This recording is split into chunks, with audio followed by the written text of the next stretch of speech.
He's the bus. He's the Hall of Fame bus. He's Jerome Bettis, who joins us now. You ever had a vanity license plate, Bus? I never had a vanity license plate. I thought about one, though, for a second. How about I wanted to get bus. How about HOF bus? Now that would be that'd be nice right now. I wouldn't complain if someone got that for me. Did you cry when you got the call from the Hall of Fame? No, I didn't. I didn't then. But I did when I told my kids that their dad, was a Hall of Famer, and they just started going crazy, and it was just a special moment. And then I called my mom, and I told her, and I told her, your son is a Hall of Famer, and she was going crazy. I started crying then, and we talked about how my father would be so proud of me, and couldn't hold back the tears then. So those were the moments that really got to me. And it's the moments your dad missed. My dad died at 54. He missed everything that all my brothers and sisters have accomplished. And you're going to be there in Canton up on that podium, and you're going to look out there and you're going to go, he should be here. That you get that right? That's the problem. When I look at the speech and going over all the thank yous and all those things, none of them scare me in the process, except for when I have to talk about my father and the fact that he's not here with me, because my father was able to see my entire career. He went to every single game I ever played in the NFL. He was there in the last game I played in Detroit and winning the championship.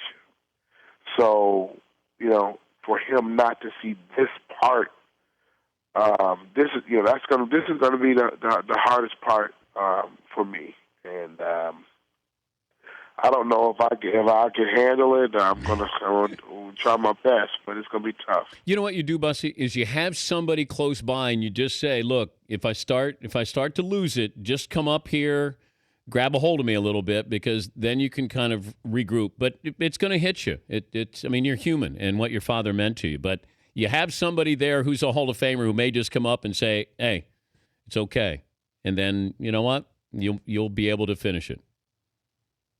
Well, I appreciate that. Thanks. I will use that bit of advice. I appreciate that. He's Jerome Bettis, former Fighting Irish Notre Dame running back, and, of course, the Steeler great. We've talked about this before on National Signing Day. In high school, you were a big deal. But being in Michigan recruit you as a running back?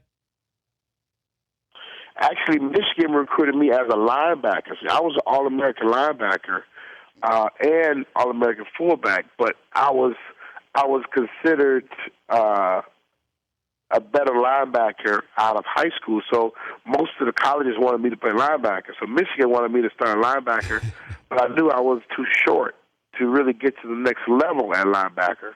So that's why I wanted to play running back. What did Notre Dame say that convinced you to go there? Lou Holtz, I'll never forget it, came in the house. He told me that he would not recruit another fullback for 2 years, and that he wanted me to play fullback.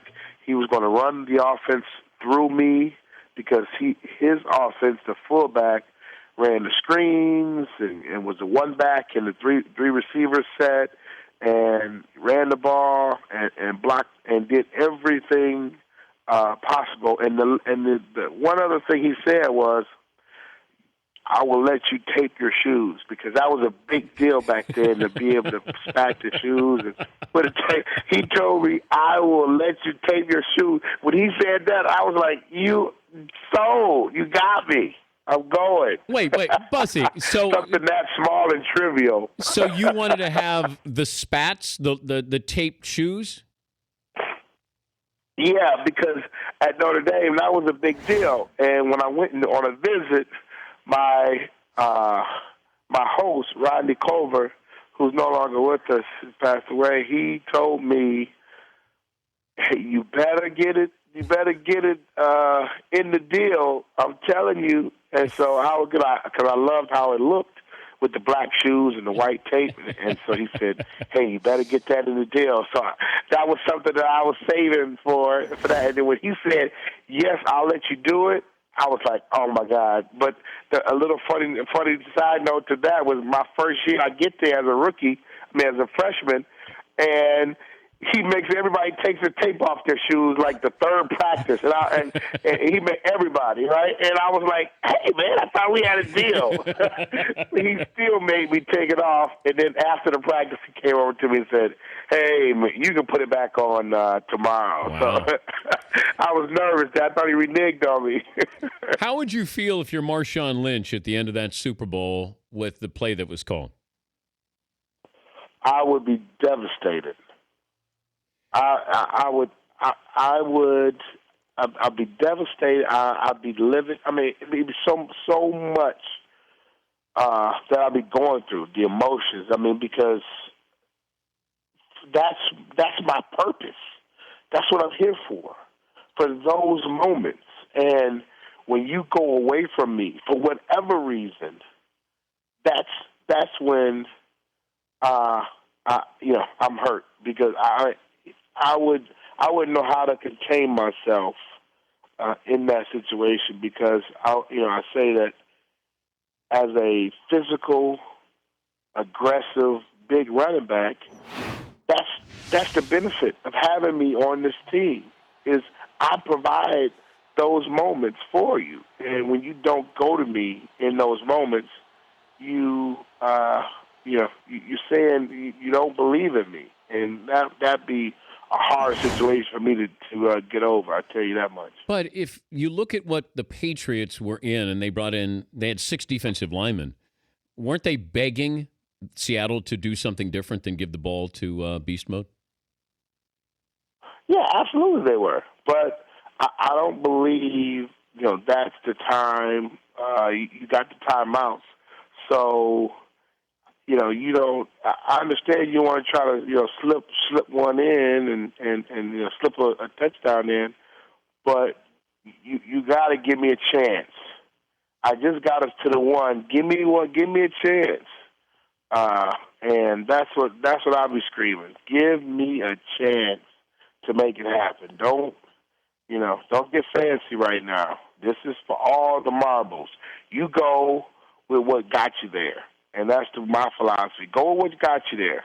And that should have been Marshawn Lynch. Now that you're going in the Hall of Fame, I got your Rams jersey here framed. It's in the man cave. So that just went up in value, Bussy? It just went up. It just went up. It just went up in value. I'm telling you, man. There aren't that many Ram jerseys out there that are signed, right? I'm going to guess. And that. Yeah, that's what brings the value, the rarity.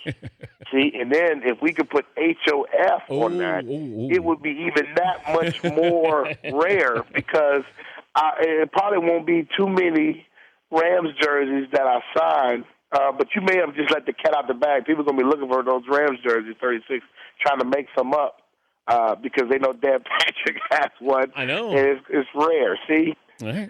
But I think if you put the HOF on there, hey, I think that makes it even that much more special. Well, I'm proud of you, and congrats on the great honor, and good luck when you get to that moment in Canton. And as always, we appreciate you joining us. Dan, thank you, and thanks for being a friend. I appreciate it. All right, Bussy. That's Jerome Bettis, former Steeler great.